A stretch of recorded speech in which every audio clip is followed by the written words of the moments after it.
Good morning guys, Teacher A here and welcome to Gurong Pinoy sa Amerika. So for today, pagpapatuloy lang natin ang ating lesson about simplifying radical expressions wherein sasagutan naman natin yung part 2 ng Learning Task 2. Ito yung Learning Task 2B.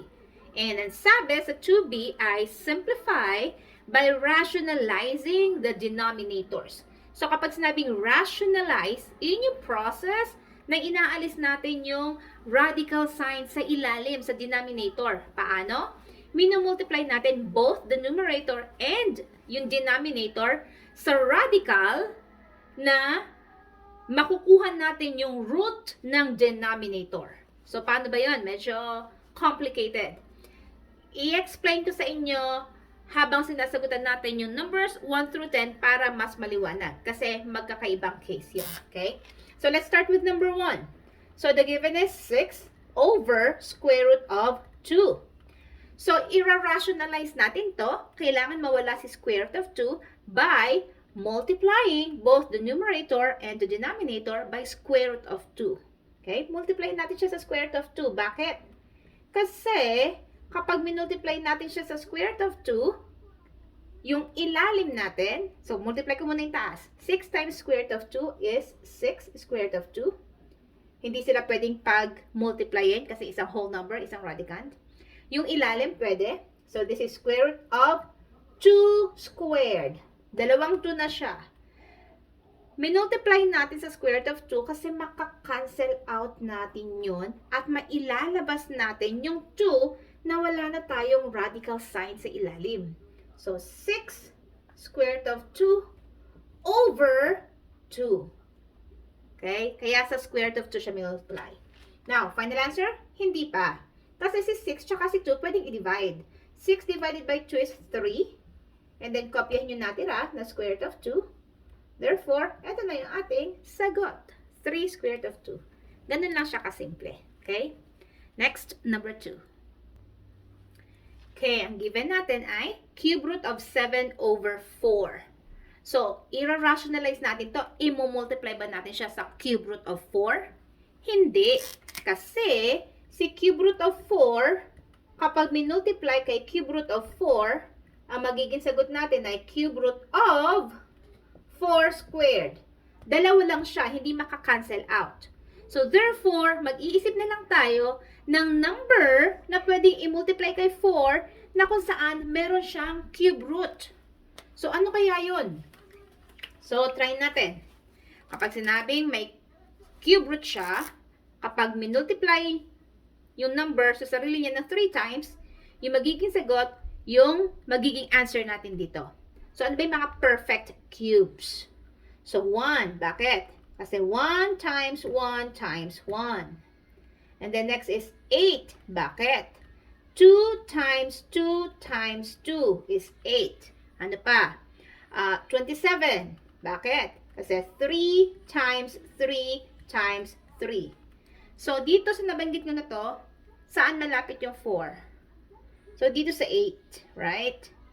Para maging perfect cube yung ilalim natin, kailangan si 4 maging 8.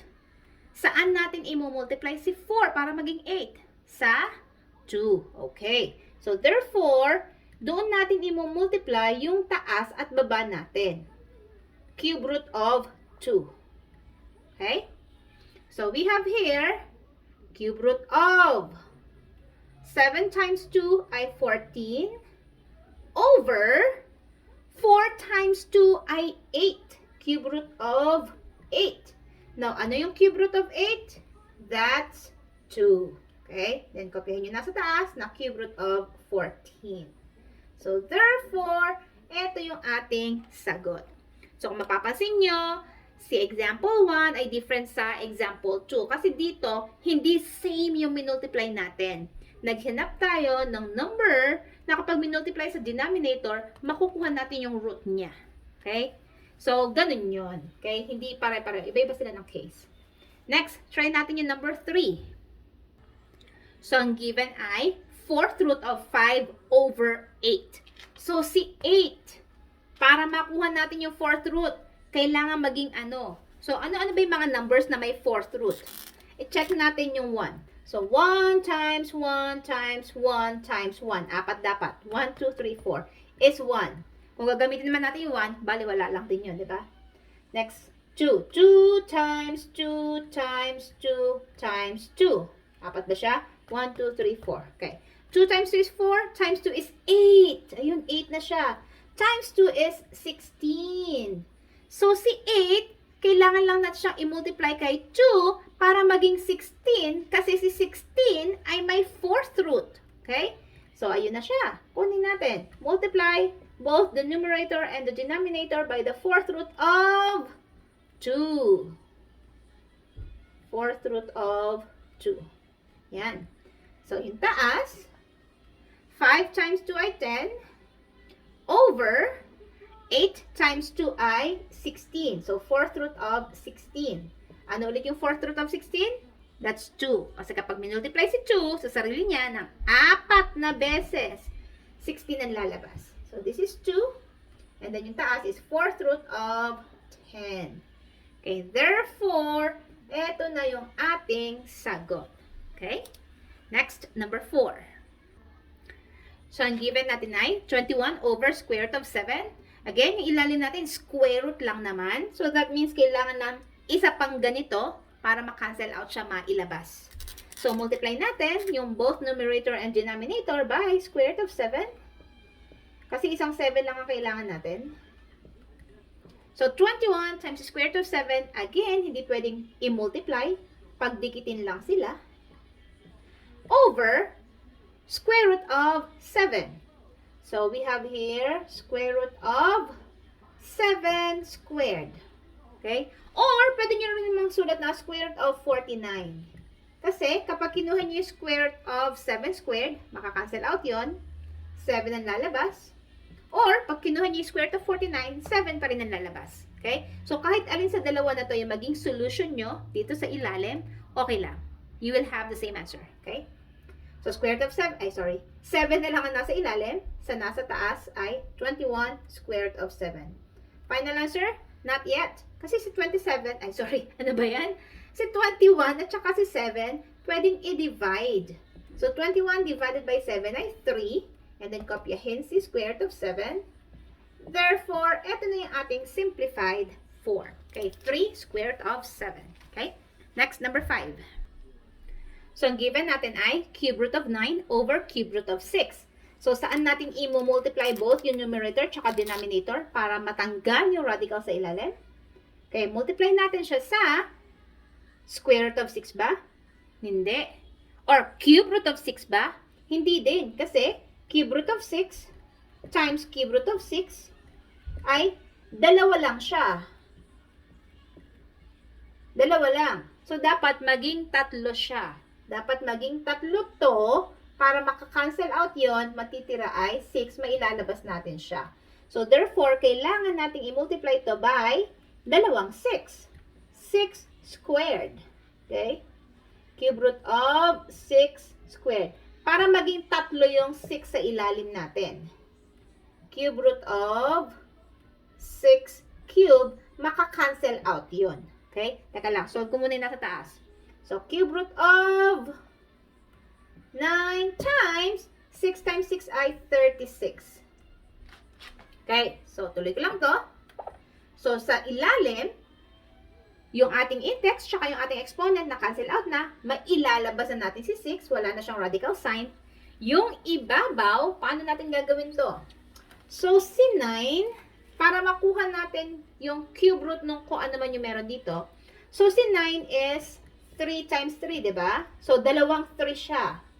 Si 36 ay 9 times 4. At si 9 ulit ay 3 times 3. So, meron na ba tayong tatlong 3? Kasi remember, ang ating index ay 3. Kailangan makabuo tayo ng tatlo. Ayun, tatlo. Tapos, ito yung matitira. There. So, meron na tayong tatlong 3. Pwede na nating ilabas yung 3 na yun. Kasi nakabuo tayo ng tatlong team. So, 3 cube root of, ano na rin natira sa loob? Si 4 tsaka si 3. 4 times 3 ay 12. Yan. Okay? Iyan na ba ang final answer? Hindi pa. Kasi si 3 at si 6, pwede nating i-reduce sa lowest term. So, 3 divided by 3 ay 1. 6 divided by 3 ay 2. So, ano natira sa taas? 1 cube root of 12. Isusulat ko pa ba si 1? Hindi na. Over. Ano natira sa ilalim? 2. So, therefore, ang simplified form ng number 5 ay cube root of 12 over 2. Okay? Next, number 6. So, ang given natin ay 1 over 7 minus square root of 2.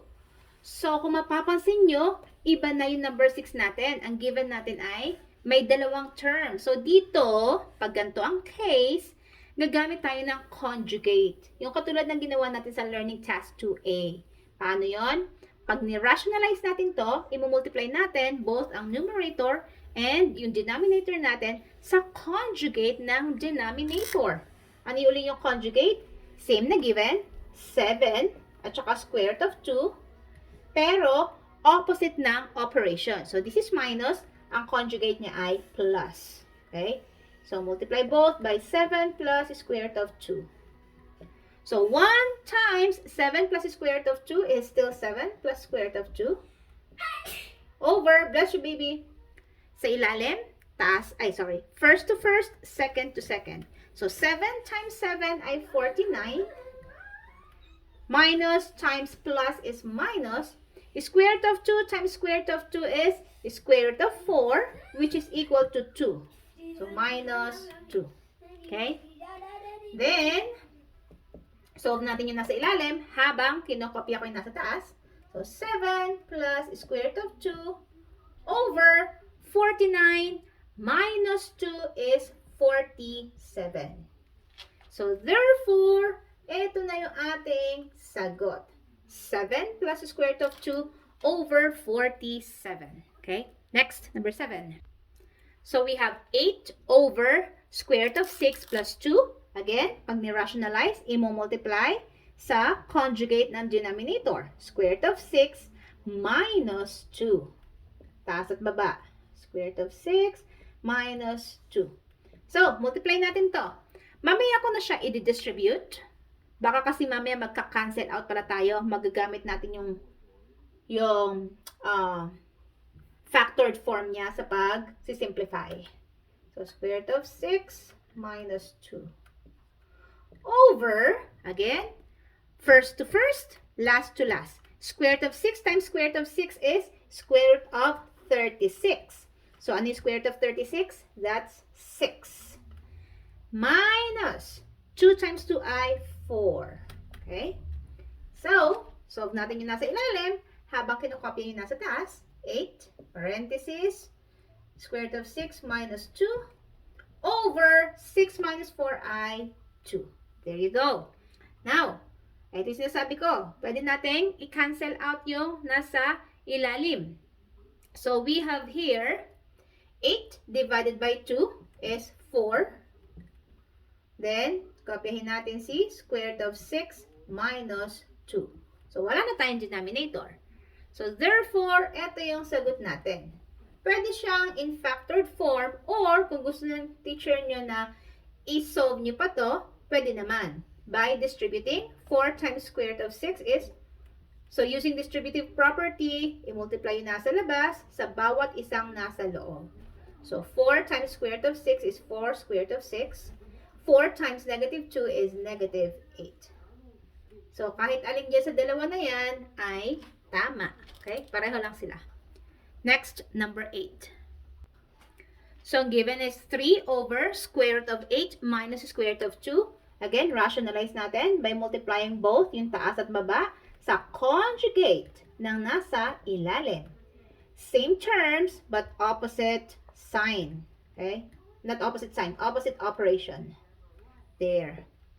So, again, 3 times itong nasa pangalawa, kopyahin lang natin sila. Baka kasi magamit natin yung factored form ulit sa pagsisimplify.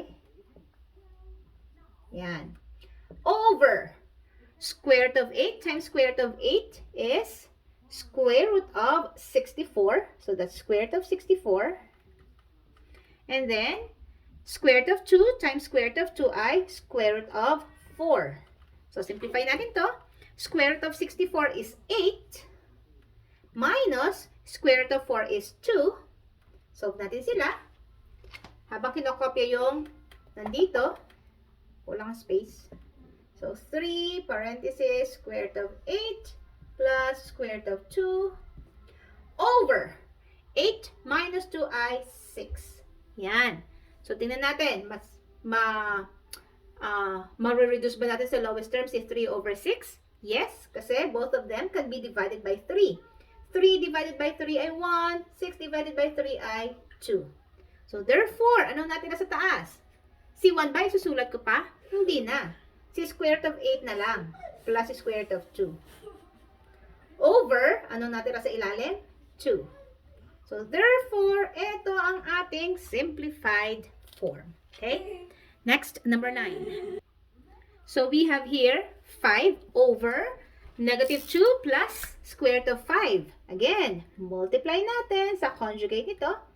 Same terms, iba lang ang operation in between. Taas and baba. Negative 2 minus square root of 5.